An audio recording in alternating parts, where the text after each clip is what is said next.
బెంగాల్‌లో బీజేపీ అనుకున్నది నెరవేర్చుకుంది. ఖచ్చితంగా మమతా బెనర్జీని ఓడిస్తామని జెప్పి శపథం జేసిందో ఆ ప్రయత్నం అయితే నిజానికి నెరవేరిపోయింది. ఇక అసలు బెంగాల్‌లో బీజేపీ గెలవడానికి గల కారణాలేంటి? మరియు బెంగాల్‌లో మమతా బెనర్జీ ఓడిపోవడానికి గల కారణాలేంటో ఒకసారి వీడియోలో చూద్దాం.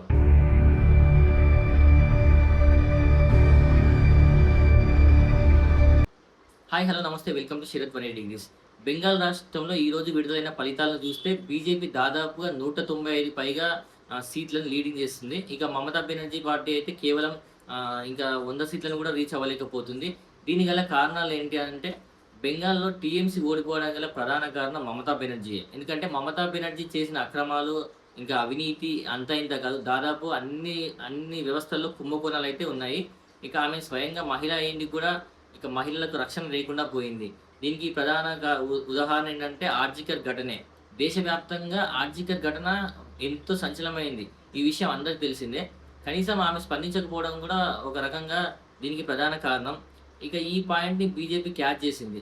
ఆర్జికర్ బాధితురాలైన వాళ్ళ తల్లిని తీసుకొచ్చి ఎమ్మెల్యే టికెట్ ఇచ్చింది. ఇలాగ సెంటిమెంట్ కొంచెం రగిల్చింది. ఇక నారద కుంభకోణం అని, శారదా కుంభకోణం అని ఎన్నో చేసింది. ఇక మరో విషయం ఏంటంటే బీజేపీ కార్యకర్తల్ని హింసించడము, ఇక బీజేపీకి సపోర్ట్‌గా మాట్లాడే వాళ్ళని, ఇంకా వాళ్ళ ఇళ్ళని తగలబెట్టడము, వాళ్ళ మీద దాడులు చేయడం ఎన్నో రకాలుగా వాళ్ళని హింసించింది. ఇక రోహింగ్యాలను అక్రమ వలసదారులను టీఎంసీ ప్రభుత్వం అయితే ప్రోత్సహించింది. వాళ్ళకి ఆధార్ కార్డులు ఇయ్యము, రేషన్ కార్డులు ఇయ్యడం, ఇక వాళ్ళకి నివాసాలు ఏర్పడేయడం లాంటి పనులను చేసింది. ఈ విషయాల ద్వారా వాళ్ళందరూ టీఎంసీకి అనుకూలంగా వ్యవహరించారు. వాళ్ళకి ఓట్లేయడం జరిగింది. ఇక బీజేపీ విషయానికొస్తే బీజేపీ బూత్ లెవెల్ నుంచి చాలా స్ట్రాంగ్‌గా ఫైట్ చేసింది. నరేంద్ర మోడీ గారు మొత్తం స్టేట్ మొత్తాన్ని కొన్ని జోన్‌లుగా డివైడ్ చేసి, ప్రతి జోన్‌కి కొంతమంది సెంట్రల్ మినిస్టర్స్‌ని, అలానే కొన్ని స్టేట్‌లో మెయిన్ లీడర్స్‌ని అక్కడ అపాయింట్ చేసి, బాగా కష్టపడేలా పనిచేశారు. ఇక మోడీ గారు మరియు అమిత్ షా గారి చరిష్మా కూడా బాగా పనిచేసింది. వాళ్ళు అనేక ర్యాలీలలో, సభల్లో పాల్గొన్నారు. ఎందుకంటే బీజేపీ గత 10 సంవత్సరాల నుంచి ఎంతో అక్కడ అరాచకాలకు గురవుతుంది. టీఎంసీ లీడర్లు బీజేపీ కార్యకర్తల పైన, నాయకుల పైన ఎన్నో దాడులు చేశారు. ఈ విషయాలన్నీ గమనిస్తూ వస్తున్నారు ప్రజలందరూ కూడా.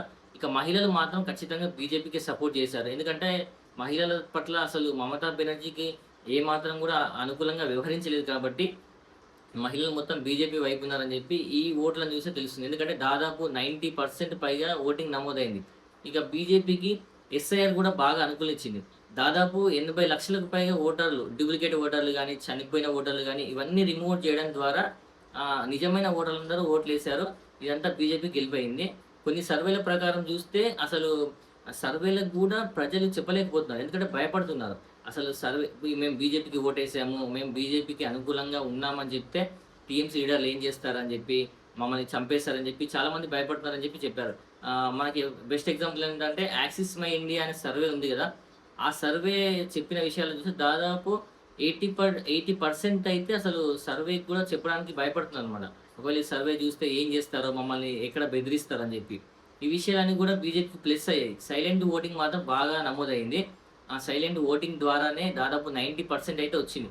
బయటికొచ్చి కొంతమంది మమతా బెనర్జీకి ఓటేసామని చెప్పి నవ్వుతూ చెప్తున్నారు. బట్ అది మాత్రం జరగలేదు. ఖచ్చితంగా అందరూ 90% దాదాపు 90% ఓటింగ్ రావడానికి గల కారణం గూడా ఎస్ఐఆర్ గూడా ఉంది. ఈ వీడియో పైన మీ అభిప్రాయాన్ని కామెంట్ రూపంలో తెలియజేయండి. అలానే మన ఛానల్‌ని సబ్స్క్రైబ్ చేసుకోండి, లైక్ చేయండి, షేర్ చేయండి. ఓకే. Thank you.